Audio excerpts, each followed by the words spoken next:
আসসালামু আলাইকুম। পুঁজিবাজার নিয়ে এনটিভি নিয়মিত অনুষ্ঠান মার্কেট ওয়াচে আমি আপনাদের সবাইকে আমন্ত্রণ জানাচ্ছি। আমি আপনাদের সাথে আছি মোহাম্মদ রকিবুর রহমান।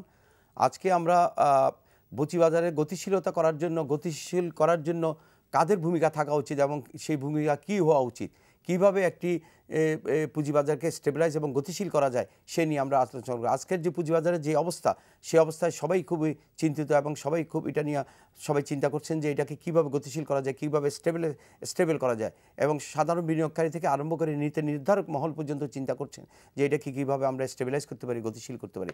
এই নিয়ে আজকে আমরা আলোচনা করব। তো এই আলোচনা করার জন্য আজকে এই স্টুডিওতে আমার সাথে তিনজন বিশেষ অতিথি আছেন।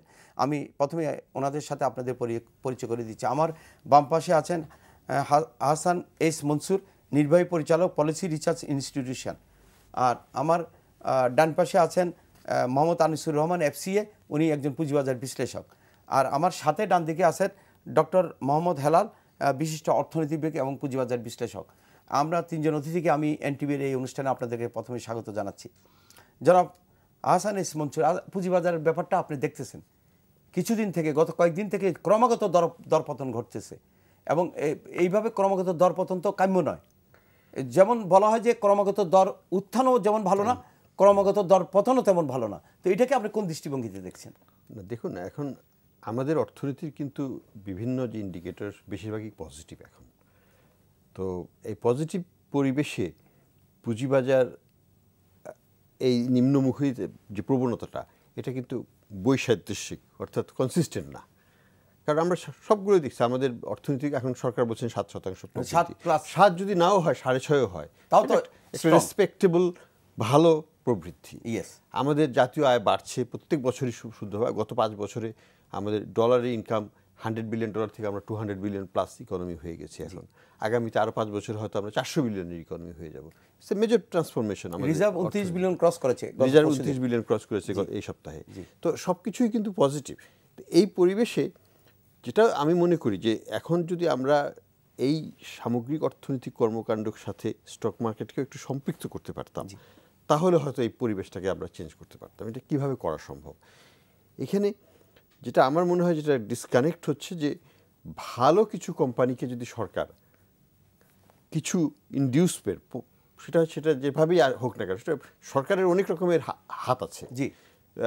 সরকারি হাত আছে, যেটার একটু ভার অনেক বেশি, আবার বিভিন্ন যেটাকে বলা হয় অদৃশ্য হাতও আছে। অনেক মেকানিজম করতে পারে। তারা চাইলে পরে বিভিন্ন কোম্পানি বা ব্যক্তি খাতের প্রতিষ্ঠানকে বলতে পারে যে তোমরা নিয়ে আসো, আমরা আছি তোমাদের সাথে, তোমরা বাজারটাকে একটু চাঙ্গা করার ব্যবস্থা করো। এটা করতে পারে। এবং সরকারের অনেক ভালো ভালো শেয়ার আছে, এবং সরকারের ভালো শেয়ার অনেক কোম্পানি আছে। তবে বিশেষ করে আমি জোর দিচ্ছি ভালো কোম্পানিগুলো, যারা মাল্টিন্যাশনাল, এখন যেমন টেলিকম, মোবাইল, হ্যাঁ, বা আমাদের দেশের বিভিন্ন বড় বড় যে ব্যক্তি প্রতিষ্ঠানগুলো আছে, তার যেসব লাভজনক প্রতিষ্ঠান, ভালো নাম করা, তাদেরকেও উৎসাহিত করতে পারে সরকার যে তোমরা এখন অনেক বড় হয়েছো, come to the market, at least come with some part with the market, পুরোটা ছাড়ার দরকার নেই।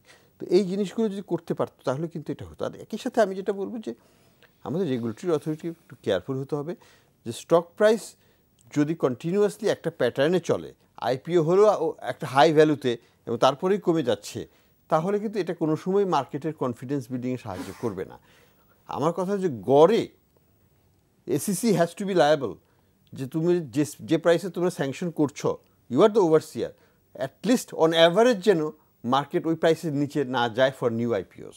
সেটা তো হচ্ছে না বাংলাদেশে, সিগনিফিকেন্টলি ডাউনে আছে।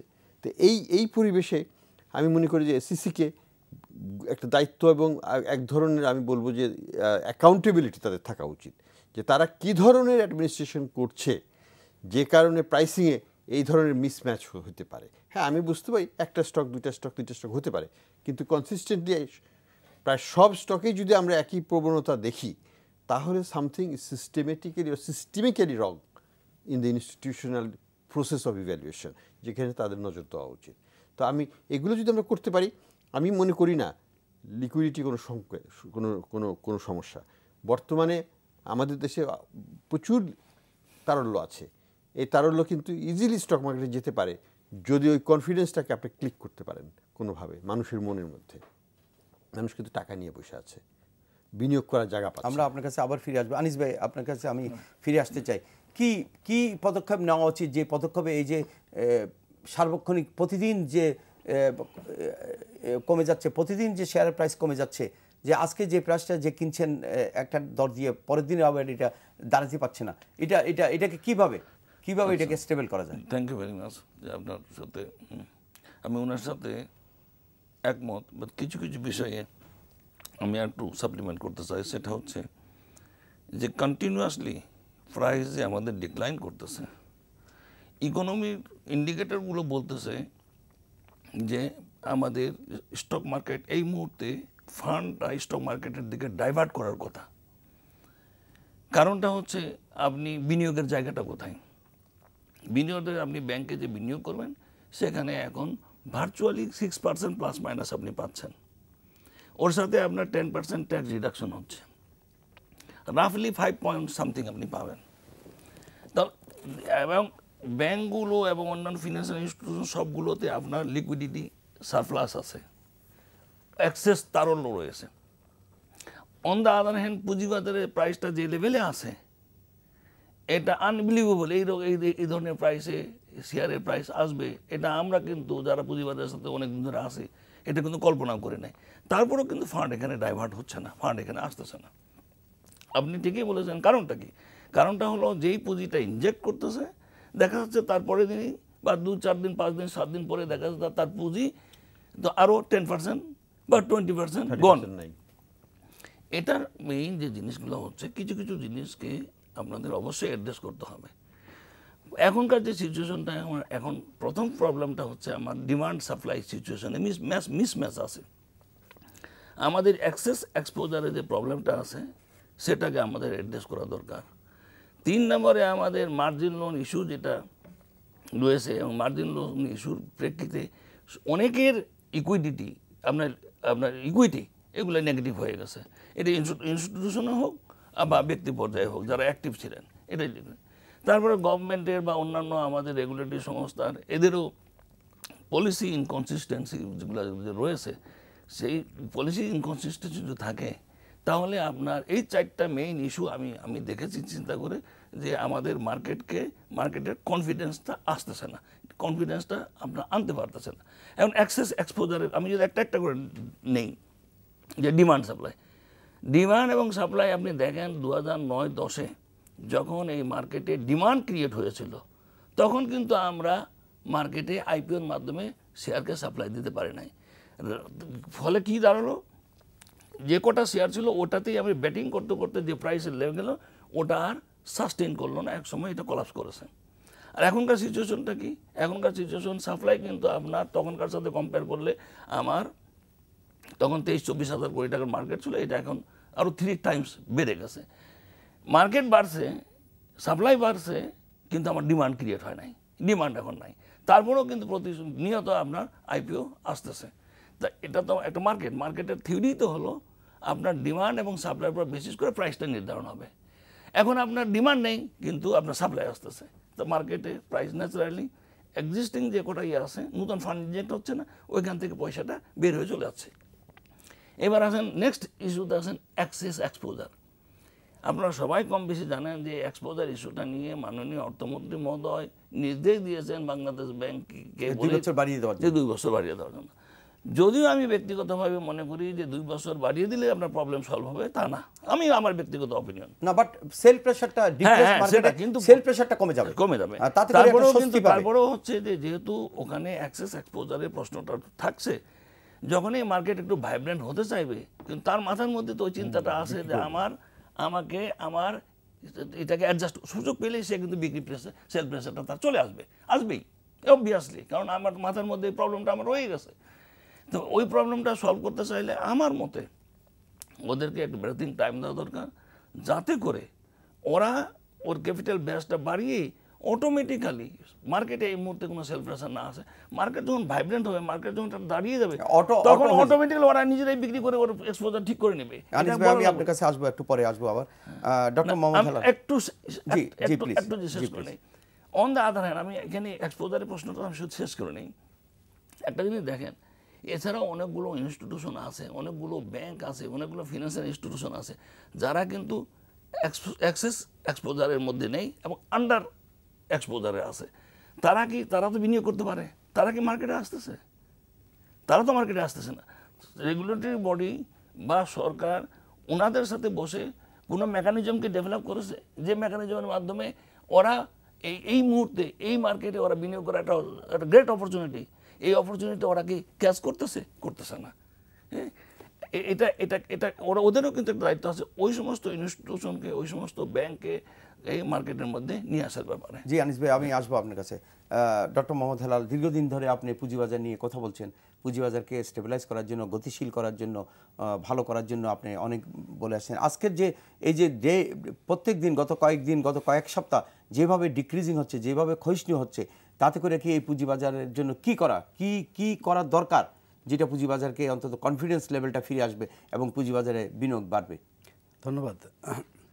প্রথমত আপনার সরকার এ পর্যন্ত যে কয়টা কমিটমেন্ট করেছেন অর্থ মন্ত্রণালয় থেকে বা বাংলাদেশ ব্যাংক থেকে, আপনার এক্সপোজার ডেফিনেশন যেটা, সাবসিডিয়ারিগুলোর এক্সপোজার কাউন্ট করবে কি করবে না, সেখানে একটা সিদ্ধান্ত দিয়েছেন। তারপরে আপনার এই যে এক্সপোজার লিমিট যেটা, সেটা অ্যাডজাস্ট করার ক্ষেত্রে টাইমের যে এক্সটেনশনটা, সেটা একটা সিদ্ধান্ত হয়েছিল। সরকারের দিক থেকে আপনার যে ধরনের ডিক্লারেশন আসে বা যে ধরনের পলিসি অ্যানাউন্সমেন্ট আসে, সেগুলি প্রপারলি আপনার ইমপ্লিমেন্ট করতে হবে।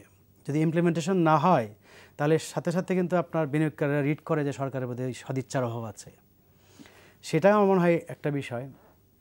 যে কথাটা ওনারা দুজনেই বললেন, আমি অনেকবার বলেছি সাপ্লাইয়ের ব্যাপারে, এবং অনেকবার বলেছি যে এখানে ফান্ড ইনজেক্ট হচ্ছে না, কিন্তু ফান্ড বের হয়ে যাচ্ছে। কিন্তু ফান্ড এখান থেকে বের করে নিয়ে যাবে, এই জন্যই এই মার্কেটটা, যে কোম্পানি আসবে, এসে আপনার একটা প্রোডাক্ট দিবে, দিয়ে এখান থেকে ফান্ড নিয়ে যাবে, এই জন্য এই মার্কেটটা এইভাবে ক্যাপিটাল কাউন্ট এখান থেকে বের করা হয়। ফলে সাপ্লাই আসছে, আমার আপত্তি অত ছিল না। কিন্তু যে কথাটা আসলো যে মানে এখন যে অবস্থা, আপনার ফান্ড যেহেতু ঢুকছে না, খালি আপনার ফান্ড এখান থেকে উঠে যাচ্ছে, সেটা একটা সমস্যার কথা বললেন। এখন সেই জায়গাটা একটা প্রবলেম আমি যেটা বলি, যেটা আপনারা দুজনেই বললেন, যে এসইসি দেখছে একটা প্রাইস ফিক্স করে দিচ্ছে একটা প্রিমিয়াম সহ।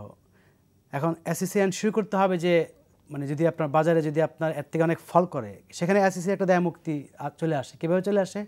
এসইসি বলবে 10 টাকার শেয়ার আমি তো 30 টাকা দিলাম বিক্রি করতে, এখন মার্কেটে 90 টাকায় সেল হয় কেন, আমি কি করব? এসইসি বলতে পারে এটা, যে আমি যেখানে 30 টাকা প্রাইস বেঁধে দিয়েছি, এখন বিনিয়োগকারীরা কেন মার্কেটে এটা আপনার 90 টাকা দিয়ে কিনে? এখন বারবার যদি এটাই হতে থাকে যে আমি 30 টাকা বেঁধে দিচ্ছি আর 90 টাকা দিয়ে কিনছে, তাহলে একটা হতে পারে যে সাংঘাতিক মানে ফান্ড ফ্লো আছে, এই জন্য ডিমান্ডে হচ্ছে। তো ডিমান্ডে হলে তো অন্য শেয়ারে হওয়ার কথা, অন্য শেয়ারে তো হচ্ছে না। অথবা 1 মাস 2 মাস আগে যেটা আইপিওতে আসছে তাতেও হচ্ছে না, তাহলে একেবারে নতুন শেয়ার আসলে কেন সেটা হচ্ছে? সেই জায়গাটায় আপনি দেখেন, তাহলে এই যে 30 টাকা ওনারা ঠিক করে দিয়েছেন, হয়তো 30 টাকা প্রাইস ঠিক আছে, তো এই যে 90 টাকায় চলে গেল, তাহলে যারা 30 টাকায় নিয়ে আসলেন, নিয়ে এসে 90 টাকায় সেল করে চলে গেলেন, তারা তো 60 টাকার ফান্ড তো এখান থেকে বের করে নিয়ে গেলেন। 30 টাকার ফান্ড তো যাচ্ছেই, আরও সাথে আরও 60 টাকা অ্যাডিশনাল বের হয়ে যাচ্ছে।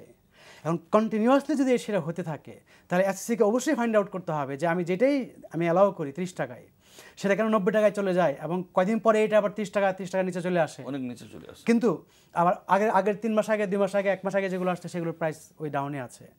ফাইন্ড আউট করতে হবে, খালি বললে হবে না যে ওরা কেন কিনছে, এখানে গোলমালটা কোথায়। তো আমি বলছি রেগুলেটর হিসেবে আপনাকে দেখতে হবে যে যদি কনসিস্টেন্ট কোনো আপনার মানে প্রবলেম আপনি দেখতে পান একটা জায়গায়, তাহলে কনসিস্টেন্টলি একটা প্রবলেম হচ্ছে মানে কি, কোনো একটা জায়গায় কোনো সমস্যা আছে, ফাইন্ড আউট করতে হবে। আরেকটা কথা, যেটা পলিসি মেকারদের দিক থেকে অনেক সময় আমরা ক্লিয়ার মেসেজ পাই না যে এই মার্কেটটা খুব দরকার। এখন দীর্ঘমেয়াদে এই দেশ অনেক দূর যাবে, দেশের অর্থনৈতিক উন্নয়ন এবং প্রবৃদ্ধি অনেক দূর যাবে, সেটার ক্ষেত্রে থিওরিটিক্যালি যে কয়টা জিনিস দরকার, তার মধ্যে 1 নম্বর হলো আমাদের যেটা দরকার সেটা হলো কনসিস্টেন্টলি সেভিংস বেশি করতে হবে আমাদের। 2 নম্বর হলো আমাদের টেকনোলজিক্যাল ইমপ্রুভমেন্ট, যেটা আমি থিওরিটিক্যাল কথা বলছি, সেটা হতে হবে। 3 নম্বর হলো স্কিল বাড়াইতে হবে। তাহলে আপনি সেভিংস রেট যদি আপনি কনসিস্টেন্টলি বাড়াইতে চান, তাহলে যারা সেভ করছে, যারা সঞ্চয় করছে, সেই সঞ্চয়কারীকে আপনার এটা রিটার্ন দিতে হবে। এখন সঞ্চয়কারী যদি আপনার 5% যদি আপনার মানে ইন্টারেস্ট পায়, ইনফ্লেশন যদি আপনার 6% হয়, তাহলে আলটিমেটলি সঞ্চয় করে তো আপনি লুজার হচ্ছেন, আপনার ইনসেন্টিভ নাই সঞ্চয় করার জন্য। তাহলে সঞ্চয়ের টেন্ডেন্সি যদি আপার লেভেলে ধরে না রাখতে পারেন, তাহলে দীর্ঘমেয়াদে গ্রো করার জন্য আপনার যে বিনিয়োগ দরকার, সেই বিনিয়োগ তো কনসিস্টেন্টলি সঞ্চয়কারীর কাছ থেকে আসবে না। তাহলে আপনি যদি মনে করেন যে আমি সঞ্চয়ের রেটটাকে উপরে রাখতে চাই, মানে সঞ্চয়কারী ভালো পাবে, তাহলে কী হবে, তাহলে আপনার ব্যাংকিং সেক্টরের সাথে একটা কম্পিটিটিভ আরেকটা সেক্টর থাকতে হবে, সেটাকে আপনার ক্যাপিটাল মার্কেট। এখন 5% যখন ব্যাংক ইন্টারেস্ট দিচ্ছে তারপরেও ক্যাপিটাল মার্কেটে টাকা নিয়ে যাচ্ছে না, টাকা তো অবশ্যই থাকতে হবে। কারণ গত বছরের থেকে আপনার 6, 6.5, 7% যত যাই বলি না কেন আমার এই জিডিপি প্রবৃদ্ধি হয়েছে, তার মানে আমার $177 বিলিয়ন যদি আমার জিডিপি হয়ে থাকে তার 31% তো সেভ হয়েছে। তো সেটা তো আপনার যাবে, তো সেটা যাওয়ার ক্ষেত্রে আপনার আমার কেন যাবে না, আমার এই ক্যাপিটাল মার্কেটে আপনার কেন যাবে না? এখন সুন্দর ব্যাংকের জন্য সুবিধা হয়েছে কি, আপনার যেহেতু কম্পিটিটিভ কোনো প্রেশার নাই, আমি কোথায় টাকা রাখবো, ব্যাংকে না রেখে উপায় নাই, ব্যাংক এটাকে আস্তে আস্তে লো করছে। কিন্তু সঞ্চয়কারী তো আপনার এ থেকে, আপনি যদি পভার্টি এলিভেশনে বলতে চান, আপনি যদি নিম্ন আয়ের মানুষের অবস্থার আপনার উন্নতি ঘটাইতে চান, যেটা ডেভেলপমেন্টের সাথে সংশ্লিষ্ট, এই প্রত্যেকটা ক্ষেত্রে কিন্তু আপনারা দেখেন এই ফিনান্সিয়াল সেক্টরের স্টেবিলিটি দরকার। আর ফিনান্সিয়াল সেক্টর বলতে ব্যাংকিং সেক্টর প্লাস হলো আপনার এই শেয়ার মার্কেট। আর শেয়ার মার্কেট যদি ঢুকতে থাকে তাহলে আপনার ব্যাংকিং সেক্টর ঢুকতে থাকবে। ফলে আমি মনে করি পলিসি মেকিংয়ের দিক থেকে এটাকে গুরুত্ব না দেওয়ার কোনো কারণ নাই, এবং ওনাদের বোঝা উচিত যে সামথিং রং এবং কি করলে ভালো হবে। যারা বুঝে এটা, এর সাথে এসএসসি আমি মনে করি বসে কিছু পলিসি নেওয়া উচিত, যেটা কনসিস্টেন্সি ধরে রাখা, মানে সমন্বয়ের মাধ্যমে, অবশ্যই সমন্বয়ের মাধ্যমে। জি, জনাব হাসান মনসুর সাহেব, মাননীয় অর্থমন্ত্রী ঘোষণা দিয়েছিলেন যে, আপনি পাবলিকলি ঘোষণা দিয়েছিলেন যে যে সকল আর্থিক প্রতিষ্ঠান তাদের অ্যাক্সেস লিমিট মানে অ্যাক্সেস টাকা ব্যয় করেছে ক্যাপিটাল মার্কেটে, তাদের সময়সীমা যেটা 21শে জুলাই বা শেষ হয়ে যাওয়ার কথা, সেটাকে 2 বছর বাড়িয়ে দেওয়ার ঘোষণা দিয়েছিলেন। তো এটা কার্যকরী করার দায়িত্ব, এটাকে মাননীয় অর্থমন্ত্রী যখন পাবলিকলি একটা ঘোষণা দিয়েছেন, এটা পুঁজিবাজার is very sensitive, capital market is very sensitive, অত্যন্ত সেন্সিটিভ একটা জায়গা। তো সেখানে যখন মাননীয় অর্থমন্ত্রী ঘোষণা দিয়েছেন, কয়েকবারই এটা নিয়ে কথা বলেছেন যে না, এটা বাড়িয়ে দেওয়া উচিত in the interest of the capital market, এটা সরকারের সিদ্ধান্ত। তাহলে বাংলাদেশ ব্যাংক এটাকে কার্যকরী করতে পারছে না কেন? এটা বাধা কোথায়? বাধাটা হচ্ছে যে বাংলাদেশ ব্যাংকের কিছু নীতিগত সিদ্ধান্ত এবং রেগুলেটরি প্রভিশনস আছে, সেটার সাথে এটা সাংঘর্ষিক হয়ে যায়। সেক্ষেত্রে বাংলাদেশ ব্যাংকের হলো যে এগুলো কি আমরা শিথিল করব কি করব না, কারণ এটা বাস্তবায়ন করতে গেলে ওগুলোকে শিথিল করতে হবে। তো সেইখানে হচ্ছে পলিসি ডাইলেমা, যেটা কি শিথিল করাটা উচিত হবে না আমি আর একটু চিন্তা করে দেখব। এখন এটা ঠিক যে সরকার একটা ভাষায় কথা বলা উচিত। আমার কথা এটাই, পলিসি ডাইলেমাটা না নিয়ে কি অর্থমন্ত্রী বলেছেন, আগেই এই ডিবেটটা হয়ে যাওয়া উচিত ছিল, এবং সিদ্ধান্তটা সর্বসম্মত হওয়া উচিত ছিল, এবং সিদ্ধান্তটা সাংঘর্ষিক না হয়ে এটা যদি মিউচুয়াল আন্ডারস্ট্যান্ডিংয়ের ভিত্তিতে মন্ত্রী মহোদয় বলতেন এবং পরের দিনই বাংলাদেশ ব্যাংক এটাকে কার্যকরী করে দিতে পারতো, তাহলে বোঝা যেত যে সিনক্রোনাইজেশনটা ভালো হয়েছে।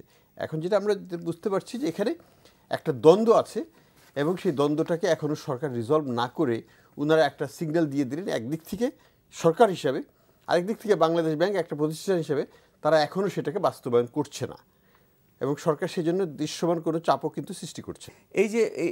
এই যে বলছিলেন যে দায়িত্বটা কার, যে এই যে এক্সপোজার লিমিটটা যে এখানে সরকার একটা সিদ্ধান্ত, এই মুহূর্তে এটা কেন চাচ্ছে, সবাই কেন চাচ্ছে? যেহেতু একটা ডিপ্রেসড মার্কেট, এই ডিপ্রেসড মার্কেটে যদি এখন সেল প্রেশার আসে, যদি আপনি বাধ্য করেন যে জুলাইয়ের মধ্যে শেয়ারটা বিক্রি করতে হবে, তাহলে কিন্তু তারা বিক্রি শুরু করে দিবে, এবং তাদের দেখা দেখি অন্যান্য যারা আছে তারা মনে করলো যে এটার দাম অনেক কমে যাবে, আমরা আমাদের শেয়ার বিক্রি করে দিয়ে চুপ মারিয়ে বসে থাকি, তাহলে করে তো মার্কেট তো একেবারে শেষ হয়ে যাবে।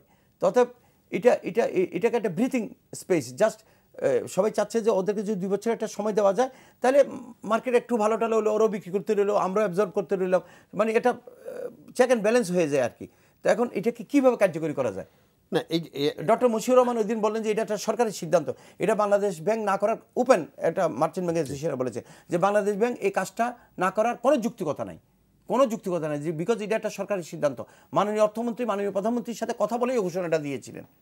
তো এটা কী করা যায় বলেন তো আপনি? আপনারা তো অত্যন্ত কাছের লোক। না, এখানে তো জিনিসটা যেটা হচ্ছে যে সিদ্ধান্ত সরকার এটা নিয়েছেন, এবং বাংলাদেশ ব্যাংকও সরকারেরই অঙ্গ, সেই হিসাবে বাংলাদেশ ব্যাংক এটা হয়তো করবে। এখন কথা হলো যে না, কিন্তু সময় তো খুব যেটা দ্রুত করা ইম্পর্টেন্ট। আমি যেটা মনে করি যে এখানে একটু ডিসক্রিমিনেটরি ওয়েতেই করা উচিত, সবার জন্য না। যেসব ব্যাংক পিছিয়ে আছে তাদেরকে দেখে তাদের জন্য অবশ্যই তাদের সাথে আলাপ করে একটা ফার্ম, যে এরপরে আর তোমরা কিন্তু যেতে পারবে না, বা কিছু একটা প্রোগ্রাম নিয়ে যে কিভাবে তোমরা how you want to grow out of this, একটা তো প্রস্তাবনা থাকতে হবে। যারা সেই প্রস্তাবনাটা ভালোভাবে দিতে পারবে তাদেরকে এটা দেওয়া উচিত, এটা ঢালাওভাবে দিলে পরে যেটা হয় কি, না ঢালাওভাবে দেওয়ার অবকাশ নাই, তাহলে না কোনো সুযোগ নেই তো। না আমি বলছি যে একেবারে যারা একেবারেই ধরেন ডেড মিট, তাকে তো ডেড হর্সকে তো আমি দৌড়াতে পারবো না, তাকে দিয়ে কিন্তু লাভ হবে না সত্যি কথা বলতে। এখানে আমি ডিসক্রিমিনেটরি বলতে আমি ওইটা মিন করছি, যার বাঁচার সুযোগ আছে বা সম্ভাবনা আছে তাকেই বাঁচান, যে মৃত তাকে বাঁচিয়ে তো লাভ নেই। এখানে একটু ডিসক্রিমিনেটরি হতে হবে, তা না হলে কিন্তু ওই মৃত তো মৃতই থাকবে, 5 বছর পরে 50 বছর পরে সে মৃতই থাকবে।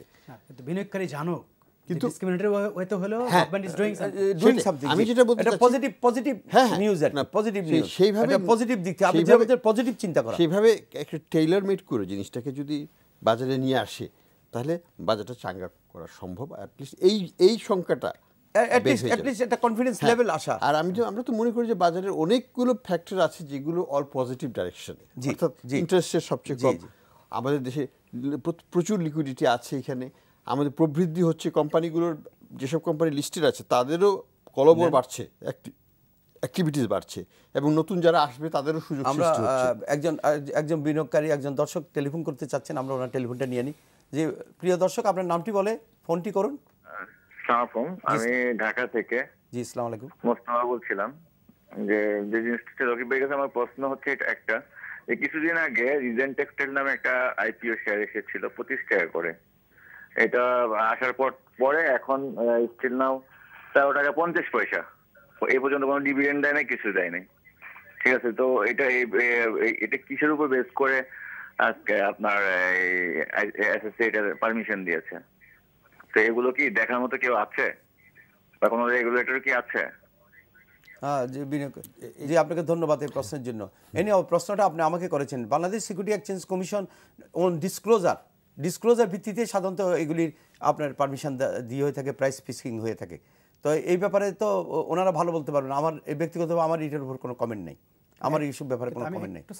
জি, আপনি যদি বলেন। জি, আমার সাপ্লিমেন্টটা হলো যে যখন একটা শেয়ার যখন আপনার চাচ্ছে আইপিওতে আসতে একটা কোম্পানি, তাহলে তার তো একটা স্ট্রিম অফ, নতুন না হয়ে থাকে, স্ট্রিম অফ আপনার আছে যে কত বছরের আপনার প্রফিট আছে। সেই প্রফিটটা দেখেই কিন্তু আপনি যে গত 3 বছর 5 বছরে যাই দেখেন, আমি এক্স্যাক্টলি জানি না, দেখে আপনি বলছেন যে এর ভ্যালুটা এত হতে পারে এবং এত 10 টাকা শেয়ার হলে আপনার এত প্রিমিয়াম পাবে। তাহলে কেন এসএসসি এনফোর্স করবে না যে তুমি এর আগে 5 বছরে এই দেখিয়েছো, এখন দৃশ্যত বা ইকোনমি ভালো, entire world is going up, তো তোমার এই কোম্পানির তারপরে আমি দেখলাম যে হঠাৎ করে প্রফিট নাই হয়ে যাচ্ছে, কেন? এটা মানে একটা রিজনেবল ব্যাখ্যা থাকতে হবে, আদারওয়াইজ ডিভিডেন্ডের একটা কনসিস্টেন্সি এই বেসে কনফ্লিক্ট থাকতে হবে। না আমি একটু না হেলাল ভাইকে আমি একটু সাহায্য করতে চাই। এই শেয়ারটা কিন্তু রিসেন্টলি বাংলাদেশ সিকিউরিটি এক্সচেঞ্জ যে নিয়ম কানুন যে রিফর্মসগুলি করেছে তার মধ্যে এগুলি এসে গেছে। আপনি জানেন এখন হলো ফিক্সড প্রাইস, এখন হলো সিকিউরিটি এক্সচেঞ্জ কমিশন 10 টাকাটা 10 টাকায় দিবে, এর বেশি কোনো প্রিমিয়াম তারা শেয়ার দিবে না। বাকিটা আপনি বুক বিল্ডিং মেথডে যাবেন বা এবং বুক বিল্ডিং মেথডে এখন অনেক বেশি ডিসক্লোজার, এত বেশি ডিসক্লোজার এবং এত বেশি প্রত্যেকের এখন জবাবদিহিতার মধ্যে নিয়ে আসা হয়েছে এবং ফাইন্যান্সিয়াল আপনি তো পার্সিয়ালি বলছেন এটা, আমি বলছি যে এটা 10 টাকায় বলছে, বুক বিল্ডিং এ গিয়ে এটা 30 টাকা হলো, আমি মানলাম এটা। আচ্ছা, কিন্তু বুক বিল্ডিং এ গিয়ে হলো কেন? কারণ বুক বিল্ডিং এ গিয়ে যারা বিট করেছে তারা দেখেছে যে আপনার ইনকাম স্ট্রিমটা আগের।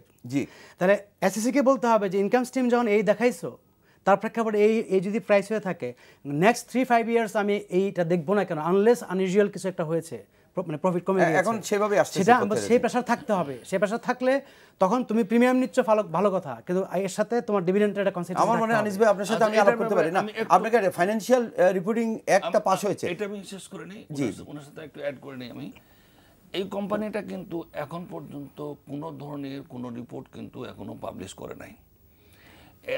আমার কাছে যেটা মনে হচ্ছে প্রবলেমটা হচ্ছে আমাদের আইপিওর শেয়ারটা যখন সেকেন্ডারি মার্কেটে ট্রেডিং স্টার্ট হয়, আপনি দেখেন কোনোটা আন্ডার প্রাইস, আমি ধরে নিচ্ছি যে এই শেয়ারটাতে সম্ভবত ওই প্রাইস মেকানিজমে এরা বোধহয় জড়িত ছিল না, ছেড়ে দিয়েছে মার্কেটের উপরে। আবার অন দ্য আদার হ্যান্ড সবগুলো কোম্পানিকে আমরা দেখতেছি যে যেটা 20 টাকায় মার্কেটে এসেছে বা 25 টাকায় মার্কেটে এসেছে 90 টাকায় ট্রেড হচ্ছে কদিন, 15 ডেজ, 1 মান্থ বা 1.5 মাস।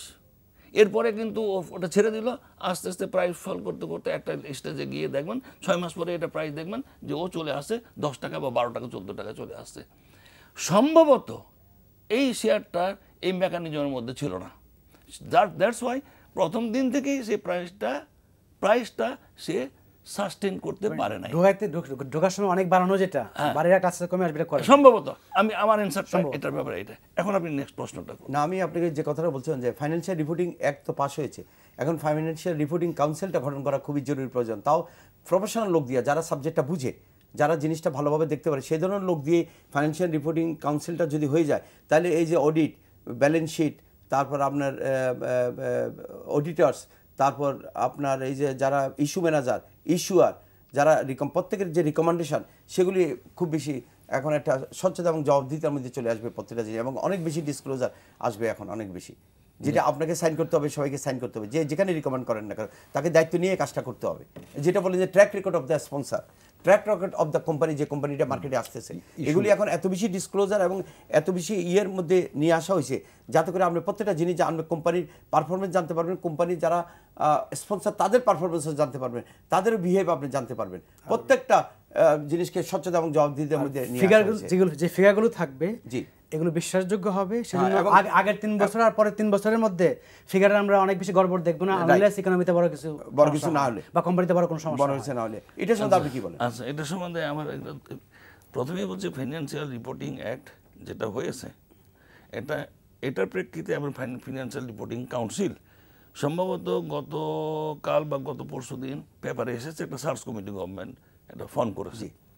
এই সার্চ কমিটি আবার এখন ফাইন্যান্সিয়াল রিপোর্টিং কাউন্সিলটা আপনার গঠন করবে। আচ্ছা, এটা হলো নাম্বার 1। নাম্বার 2 হচ্ছে অবশ্যই অডিটেড ফিনান্সিয়াল স্টেটমেন্টের একটা বড় ভূমিকা মার্কেটে বা ক্যাপিটাল মার্কেটে রয়েছে, এটাতে আমি অস্বীকার করতেছি না। অবশ্যই যে ফিগারগুলোকে আমরা আমরা মতামত দিচ্ছি, সেই মতামতগুলোর অবশ্যই একটা গুরুত্ব আছে। আপনি একটা জিনিস দেখেন, শুধু অডিটরদেরকে আপনি স্বচ্ছতা এবং জবাবদিহিতার জন্য যদি আপনারা দায়ী করেন বা বলেন, শুধু সেটা তাতে কি প্রবলেমটা সলভ হবে? আমার মনে হয় হবে না। কারণটা দেখেন, আপনারা ধরে নিন একটা রান্না হলো, আপনাকে বলা হলো আপনি একটু টেস্ট করে দেখেন তো এই রান্নাটা কীরকম হয়েছে, আপনি আপনার মতামতটা দেন। যিনি এটা কুকিংটা করেছেন ওটা প্রফেশনালও হতে পারে, আনপ্রফেশনালও হতে পারে। কারণ আনপ্রফেশনাল যদি হয়, সেই কুকিংয়ের মধ্যে দেখবেন হয়তো লবণ বেশি দিয়ে ফেলছে, মশলা দেয় নাই, তাহলে আপনি কি মতামত দিবেন? আপনার মতামতটা ঠিক ওই ধরনের হবে। আমাদের যে প্রবলেমটা আমি আসতেছি, আমরা যারা প্রফেশনালি আমরা একটা ফিনান্সিয়াল তখন তো ক্রাইটেরিয়া ফুলফিল না করলে আপনি এনলিস্টেড হতে পারবেন এবং আপনি নিজে রিকমেন্ড করতে যে লবণ দিয়ে পাক করে নাই তার লবণ ওই তরকারি কেউ যেন না কিনবে সেটাই তো আমরা চাই না, ওটা আসতেও পারবে না, তো ওরা তো রিকমেন্ড করতে পারবে না। এখন দেখতে হবে যে আমার বলার উদ্দেশ্য হলো যে শুধু অডিটরদেরকে দিয়ে প্রবলেমটা কি সলভ হবে না। এটা কোম্পানিগুলো, ইস্যুয়ার কোম্পানিগুলো তো ওই ধরনের প্রফেশনাল ম্যান পাওয়ারকে রিক্রুট করাতে হবে, যাতে হলো প্রফেশনালি এগুলোকে হ্যান্ডেল করতে পারে। আপনি বলতে চাচ্ছেন যে কোম্পানিগুলিতে কর্পোরেট কালচার, গুড গভর্নেন্স এবং জবাবদিহিতা থাকতে হবে, এই তো that is most important. But এগুলি আসে না আসে, সেগুলি যারা এই কোম্পানির সাথে সংশ্লিষ্ট করে মার্কেটে নিয়ে আসবে তাদেরকে রিকমেন্ড করতে হবে, তাদেরকে ওইখানে প্রত্যয়ন করতে হবে যে এটা ঠিক। দেখা যাচ্ছে আমি যেটা আমার অভিজ্ঞতা থেকে আমি বলতেছি, দেখা যাচ্ছে যে যখন ওনারা ফিনান্সিয়াল স্টেটমেন্টটা তৈরি করেন তখন প্রফেশনাল লোকজন দিয়ে তৈরি করে দেন, যাতে করে ওই প্রফেশনালি আমরা একটা আমার অপিনিয়ন দিতে পারি। আনফর্চুনেটলি এটা হয়ে যাওয়ার পর দেখা যাচ্ছে যে ওই ধরনের প্রফেশনাল লোকজন আর থাকতেছে না, এটা একটা কারণ। এটা একটা কারণ, এবং এটা যে কন্টিনিউ করতে হবে ওই ধরনের প্রফেশনাল ম্যান পাওয়ার দিয়ে, ওইটা আর কন্টিনিউ করতেছে না। সেকেন্ড থিং, আরেকটা জিনিস দেখেন, আমরা ফিনান্সিয়াল স্টেটমেন্টটাকে যখন অপিনিয়ন প্রেসিডেন্ট স্টেটমেন্টের উপরে যখন আমরা অপিনিয়ন দেই, সেটা কখন দেই? বছর শেষ হওয়ার পরে within 4 months from the date of completion of the accounting year. এর মধ্যে আমাদের রেগুলেটরি যে বাইন্ডিংগুলো আছে ওটার মধ্যে আমরা দেই। দেওয়ার পরে এরপরে বাকি 12 মাস তো আর কোনো খোঁজখবর, অডিটরদের কোনো ফাংশন নাই। এরই মধ্যে তো প্রতি কোয়ার্টারে ওনাদের ফিনান্সিয়ালসগুলো। আনিস ভাই একজন বিনিয়োগকারী একটা টেলিফোন করতে চাচ্ছেন। প্রিয় দর্শক, আপনার নামটি বলে প্রশ্নটি করুন। জি, আসসালামু আলাইকুম রকিব ভাই, আমার নাম আসলাম মোর্শেদ। জি, ওয়ালাইকুম আসসালাম। আমি ইনভেস্টর ফোরাম অফ চিটাগাং এর কনভেনার। জি ভাই, জি মোর্শেদ ভাই বলেন। আমি বিনয়ের সাথে প্রশ্নটা করতে চাই, মার্কেটের অবস্থা খুবই খারাপ, এটা বোঝার জন্য জ্ঞানী হতে হবে না, কিছু হতে হবে না, আমাদের অবস্থা কত খারাপ আপনারা আমরা সবাই জানি। জি, কিন্তু সিকিউরিটি এক্সচেঞ্জ কমিশনের চেয়ারম্যান সাহেব এটা বুঝেন কিনা? যদি তিনি বুঝেন তাহলে একটার পর একটা আইপিও ছাড়ছেন কেন মার্কেটে? এখন কি মার্কেট আইপিও ছাড়ার সময়? আপনার প্রশ্নের বুঝতে হবে। তবে এটা এতটুকু আপনাকে বলতে পারি যে বাংলাদেশ সিকিউরিটি এক্সচেঞ্জ কমিশনের চেয়ারম্যানের সাথে গত পরশুদিন আমাদের একটা বৈঠক হয়েছিল, আমরা যারা share holder director Dhaka stock এক্সচেঞ্জে, এবং ওইখানে আমাদের যে চেয়ারম্যান সাহেব এবং কমিশনার সবাই মিলে বাজারকে গতিশীল এবং স্থিতিশীল করার জন্য যা যা কিছু করার দরকার ওনারা আমরা সবাই মিলে করার জন্য কথা হয়েছে, এবং ওনারা অত্যন্ত আন্তরিক যে মার্কেট তার নিজস্ব একটা গতি ফিরে পাক। মার্কেটের সব ইনফ্রাস্ট্রাকচার, মার্কেটের আইন কানুন, রুলস রেগুলেশন প্রত্যেকটা অ্যাজ ইট ইজ একটা যোগবুঝি করা হয়েছে। এখন শুধু বাজারটা টেক আপ করতে পারছে না বিভিন্ন কারণে।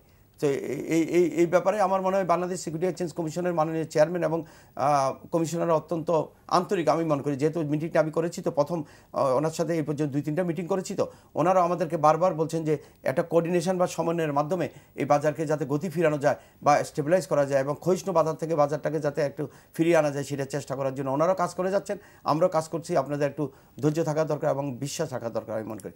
জনাব হাসান মনসুর সাহেব, আপনাকে একটা প্রশ্ন, আমার একটা ছোট্ট একটা আমার নিজের জিজ্ঞাসা আবার আপনার প্রতি। আপনারা যখন এই যে বড় বড় প্রতিষ্ঠান যারা লোন নিয়েছে, ব্যক্তি বা কোম্পানিগুলি যারা লোন নিয়েছে 500 কোটি টাকা, 1000 কোটি টাকা, 2000, 4000 কোটি টাকা, তারা ইন্ডাস্ট্রি করেছে, সেখানে শ্রমিক জড়িত, তাদের জড়িত সব কিছু, সেটা তো আপনি 15 থেকে 18 বছর 12 বছর আপনি রিশিডিউল করে দিয়েছেন।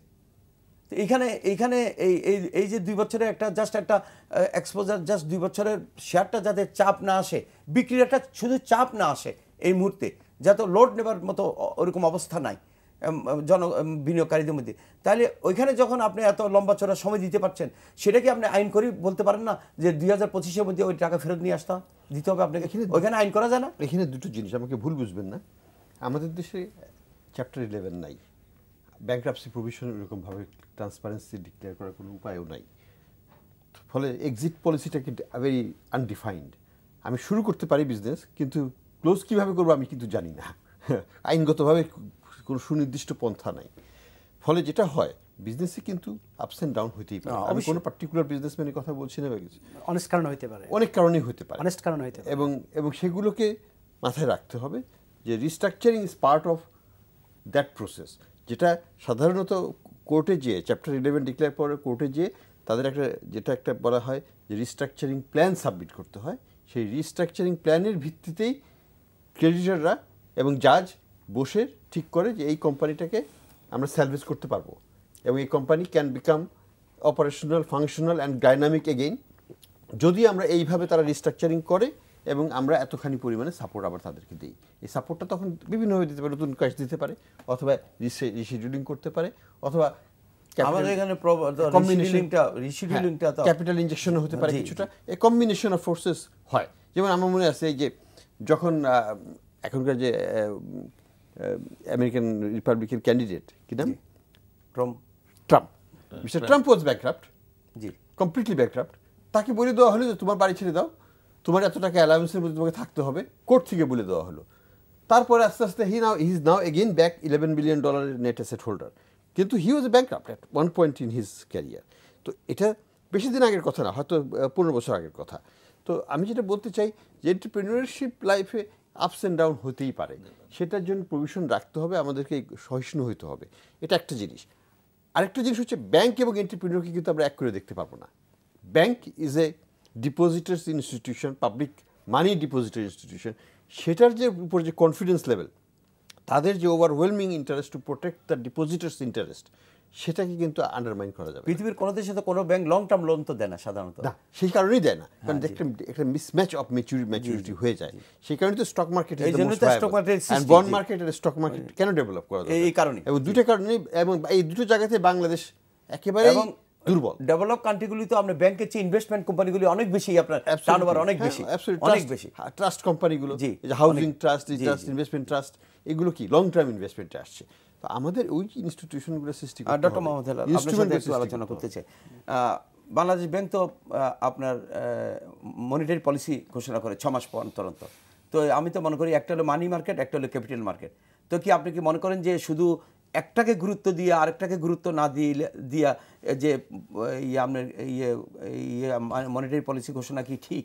পৃথিবীর কোনো দেশে সেটি হয় করেছে? আমার তো মনে হয় দুইটাকে সমান গুরুত্ব দিয়ে আগানো উচিত। আমার তো মনে হয় বাংলাদেশও এটা করে না, দুইটাকে কম গুরুত্ব, কোনোটার কম গুরুত্ব দিয়ে করে না। কিন্তু কেন কিন্তু আমরা দেখতে পাচ্ছি যে আমরা কেন দেখতে পাচ্ছি যে অলওয়েজ আপনার এটা একটু ব্যাখ্যার সমস্যা। আমি বলি মনিটারি পলিসির ট্রিটমেন্ট হলো জেনারেল।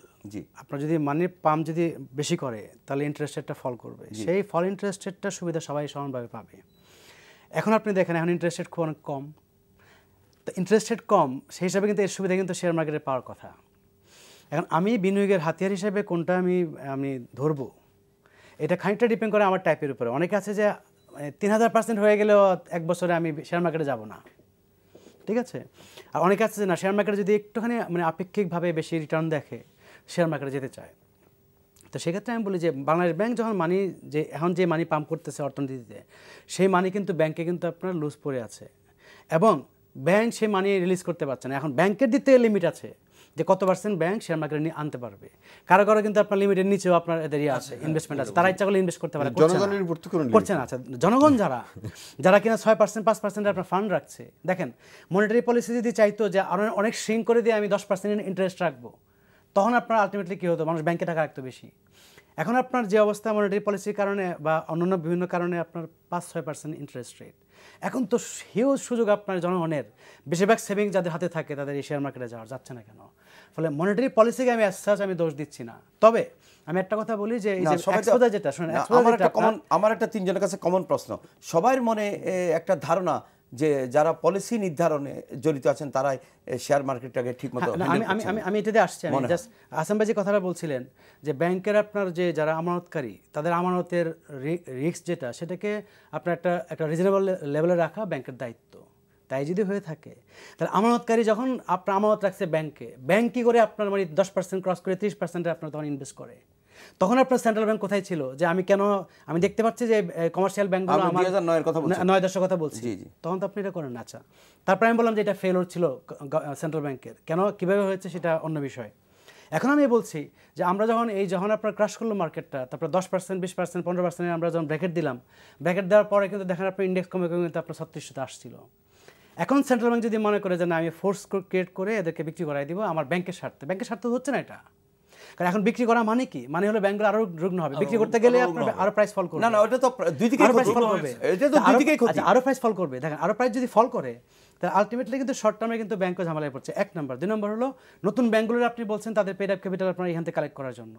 এখন তারা বলছে যে আলটিমেটলি আমরা যদি এখন যে অবস্থা শেয়ার মার্কেটের, আমরা যদি এই শেয়ার মার্কেটে এসে যদি আবার ডাউনলোড করতে চাই, এখন আমাদের এমনিতে ট্র্যাক রেকর্ডও তৈরি হয় নাই। আর আগের যাদের ট্র্যাক রেকর্ড ভালো আছে, যারা ভালো প্রফিট করছে, তাদের দাম আপনার মার্কেট 10 টাকা নিচে চলে আসছে, 7 টাকা 8 টাকায় চলে আসছে। সেজন্য আমি বলছি যে সেন্ট্রাল ব্যাংক যেটা মনে করছে যে ব্যাংকের স্বার্থে, সেটাও ব্যাংকের স্বার্থে কিনা আরেকটু চিন্তা ভাবনা করে আমার কাছে মনে হয় অর্থমন্ত্রী যে ঘোষণাটা দিয়েছেন, আমার মনে হয় ব্যাংকের স্বার্থে এটা করা উচিত, যেটা অর্থ উপদেষ্টা বললেন। আপনি অর্থ উপদেষ্টা নিজে বললেন যে ব্যাংকের স্বার্থে করা উচিত, শুধু ঘোষণা দেওয়ার জন্য না, শুধু ঘোষণা দেওয়ার জন্য না, আমি মনে করি ব্যাংকের স্বার্থে। তবে ইনডিসক্রিমিনেটরি না, যেটা হাসান ভাই বললেন, যে একটুখানি কেস বাই কেস দেখে এটাকে আপনার কিভাবে এখান থেকে রিকভার করা যায়। আপনি জানেন যে মাননীয় প্রধানমন্ত্রী বেশ কিছুদিন আগে, মাস 3-4 আগে আপনার সেবির সাথে বাংলাদেশ সিকিউরিটি এক্সচেঞ্জ কমিশনের একটি বৈঠকে, যৌথ বৈঠকে উনি কিন্তু একটা পুঁজিবাজার নিয়ে একটা কথা বলেছিলেন মাননীয় প্রধানমন্ত্রী, অত্যন্ত যে আমরা যদি আমাদের উন্নয়ন বাড়াতে চাই, আমরা যদি জিডিপি গ্রোথ 8-9 নিতে চাই, আমরা অনেক বড় বড় প্রজেক্ট করতে হবে এবং এই প্রজেক্টগুলির জন্য টাকা সংগ্রহ করতে হবে আমাকে পুঁজিবাজারের জন্য। এবং তিনি বলেছিলেন আমি একটি শক্তিশালী, গতিশীল, জবাবদিহি এবং ট্রান্সপারেন্ট পুঁজিবাজার চাই।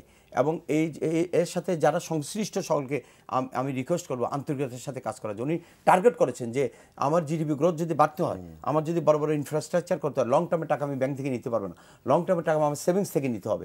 এই সেভিংস থেকে যদি আমরা নিতে পারি তাহলে সেখানে আমাদের পুঁজি, আমাদের এই প্রতিষ্ঠানগুলি গড়ে উঠবে। যেমন পিপিতে এখন পর্যন্ত কোনো সফলতা আসেনি। পিপির একটা অংশ বলা হচ্ছে যে পুঁজিবাজার থেকে নেওয়া হবে। কেউ যদি ফ্লাইওভার করে, কেউ যদি একটা ব্রিজ করে, কেউ যদি পাওয়ার প্রজেক্ট করে, কেউ যদি এনার্জি সেক্টর কোনো প্রজেক্ট করে, সব টাকাগুলি টার্গেট করা হয় পৃথিবীর সব দেশে পুঁজিবাজার থেকে। মাননীয় প্রধানমন্ত্রী সেই ইন্ডিকেশন দিয়েছে।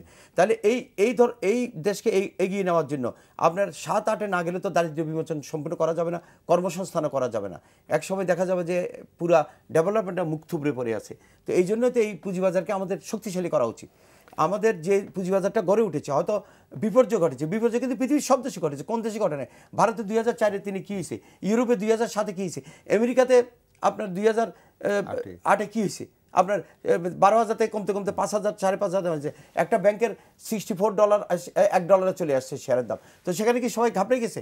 সবাই কি এটাকে বন্ধ করে দিয়েছে? তারা পাম্পিং করেছে, যত পারে পলিসি সাপোর্ট তারা দিয়েছে। সে কারণে পুঁজিবাজার আপনার এই পর্যায়ে ফিরে আসছে। আবার এখন তার 10 বছর অপেক্ষা করতে হয় না, পলিসিতেও একটু সাপোর্ট দিলে পুঁজিবাজার তার কাঙ্ক্ষিত লক্ষ্যমাত্রায় পৌঁছতে পারে। তো এইটা আপনার সাথে একটু জানতে। প্রথম যেটা আমি দুটাকে একটু সেপারেট করব।